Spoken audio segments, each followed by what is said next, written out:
so I would like to introduce Aysha Bagchi, who is the winner of our student speech contest. This fall, the oral communication program invited students to submit a teaching tale, a text of an oral presentation on teaching and teachers and their effect on their undergraduate experience. Aysha's articulate meditation on one professor in particular and on teaching in general distinguished her submission from all the others, although there were strong ones among those as well.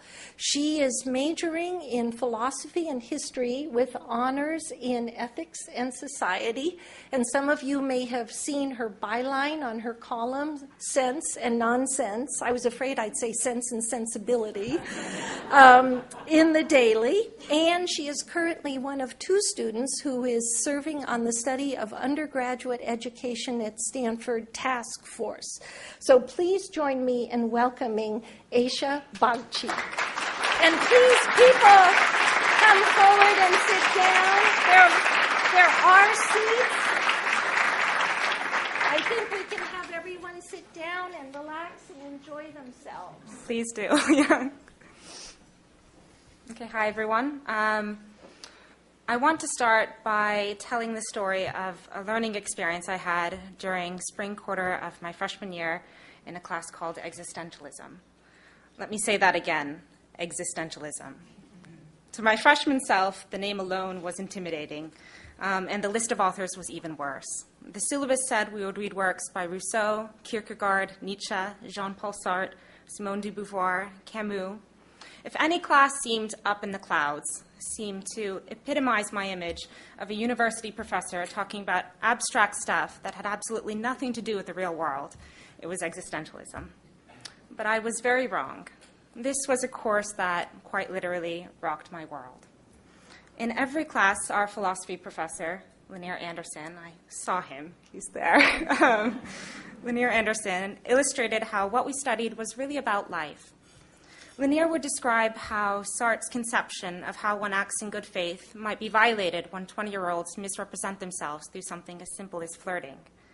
He had us read Akhil Bilgrami's article, What is a Muslim?, to think about the relation between existentialism and Muslim identity in the context of absolutist and moderate Islam.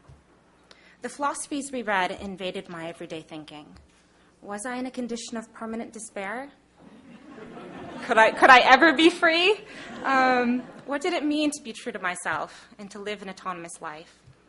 Lanier showed the natural relation between what he taught and the reasons humanity studies it. Our last lecture was a true culmination. After a quarter spent discussing all these big life issues, Lanier talked about a friend of his from his time in college who discovered he had an incurable terminal disease and truly, at our moment in life, was forced to come to terms with the universal human condition of ultimate death and all the questions about identity and meaning that it prompts. My Stanford professor, I could see, was holding back tears as he related how his dear friend had proven truly able to accept all the impossibilities and contradictions embedded in the human condition. That and other lectures have come into dialogue with my life in intellectual and personal ways time and again. 2 years later, Lanier and I were invited to join a university task force, the study of undergraduate education at Stanford. One day last spring, we had a meeting with a few guests from the different schools to talk about the aims of a Stanford education. And after some frustration with what I thought was missing from the conversation, I tried to engage the guests in discussing whether college should be thought of as an isolated intellectual enterprise or whether it needed to encourage students to reflect on ourselves and our world in the context of what we are taught.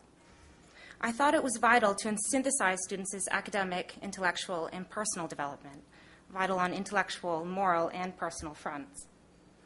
After our meeting, when everyone had left Sweet Hall, Lanier took a moment to thank me privately for reminding professors, who are now perhaps at some distance from their former college selves, that college remains an intellectually and personally transformative time, that, as he put it, the soul in education is not yet dead. I had never before talked to Lanier about my experience in his class, but in that moment I began to explain how it had awakened me during my freshman year excited my curiosity and helped me grasp that hidden secret, that our education, be it focused on existentialism, quantum mechanics, evolutionary biology, or Shakespeare, relates to real life. I mentioned how I had felt when he gave his lecture on Camus' The Plague and discussed conditions of despair, how precious his last lecture remains to me. And I could see, without his saying anything, that emotions welled up inside him. It was a moment of gratitude on my part, and maybe on his too. It was a moment of the kind of sharing that is involved in the richest exchanges between teacher and student. It was a moment that, regardless of how my education prepares me for my future life, had meaning. I am lucky to be able to tell similar stories about so many professors who have played this kind of role in my Stanford education. Rob Breach, who I saw over there, he's somewhere here, Jim Campbell and Tamar Herzog, who show such personal joy in debating me, and I think helping a student figure out what she believes and why she should believe it. Sam Weinberg, who, after I came into his office just once, took it upon himself over the next months to provide both his encouragement and his sincere critique, all aimed at helping me become my intellectual and personal best. Raquel Baradas de Freitas, my tutor in legal philosophy at Oxford, who provided both my most rigorous academic experience and in herself a person to emulate. All these teachers understand that the returns from taking teaching seriously, especially with students who aspire to be leaders one day, are enormous. In my own life, my teachers have not only increased my ability to grapple with a complex world, but have also helped me develop motivation and moral awareness. Those things cannot be taught impersonally. They require igniting a student's curiosity, taking her seriously, illustrating how what she studies relates to the world, and helping her see a vision of her future self to work toward. They involve a passionate commitment to helping students become all we can be. When that commitment is there, the returns from dedication to teaching are huge. But the truth is, when I think about the value of teaching, my heart is not in arguments about returns. They are important, but they fail to capture teaching's most central value. That value is not discovered when a university is always caught up in objectives and thinking about the next step and how we are going to get there. It is discovered when we slow down to reflect.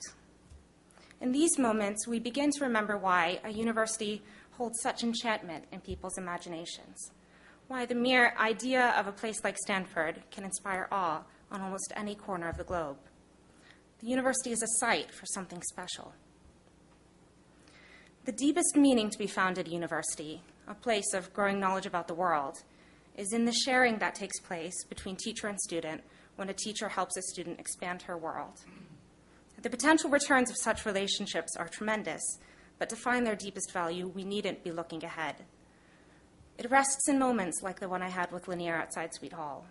It is epitomized in the flourishing that takes place when a teacher's intellectual firepower and guidance help foster fruition. And that flourishing is part of a university's soul.